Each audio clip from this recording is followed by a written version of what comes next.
उसको। किसी वस्तु को 190 रुपए में बेचने पर 9 सही 1/2 की हानि होती है तो वस्तु का क्रय मूल्य ज्ञात करना है। अब ये तो सभी को पता है, क्रय मूल्य क्या है, ज्ञात करवा रहा है। तो क्रय मूल्य हम ज्ञात कर रहे हैं तो हमारे क्या दिया गया है बेटा, यहाँ पे विक्रय मूल्य। अब जब विक्रय मूल्य आ गया तो हम क्रय मूल्य आराम से निकाल सकते हैं। तो सबसे पहले बस क्या लिखेंगे पढ़ो, विक्रय मूल्य। अब विक्रय मूल्य सवाल में हमारे को दिया हुआ था कितना, 190। अब हानि प्रतिशत भी हमारे को दे रखी थी, क्या लिख रहे थे कि भाई 9 सही 1/2 क्या है, हानि हो रही है उसको। सिंपल सी बात, हानि हो रही है तो नुकसान हो रहा है उसको।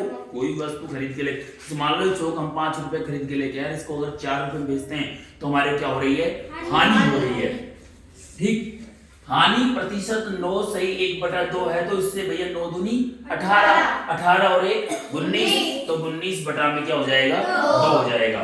ठीक, क्रय मूल्य, अब सूत्र क्या चलाना है, क्रय मूल्य तो हानि हो रही तो हानि लिख देंगे यहाँ पे, विक्रय मूल्य गुणा में 100 बटा में 100 माइनस में हानि प्रतिशत। ठीक है, सवाल तभी निकलेगा जब हमारे सूत्र याद होगा, अन्यथा सवाल नहीं निकलेगा।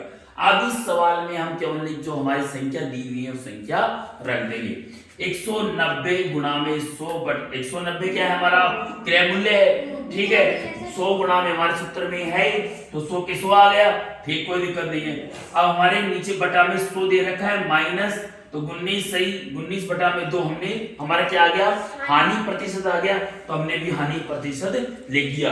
अपने कोई संख्या चेंज नहीं की, जो हमारे सवाल में दी हुई है उन्हीं संख्याओं को हमने रखा है। अब आ जाओ 190 गुणा में 100 बटा में, देखो 100 को किससे गुणा किया, 2 से, तो ये वज्र गुणा होगा 100 दूनी 200, तो हमने क्या लिख दिया 200, माइनस में क्या लिखेंगे 19 बटा में है तो संख्या 2 पूरे इसके नीचे आ जाएगी। ठीक, आ गई।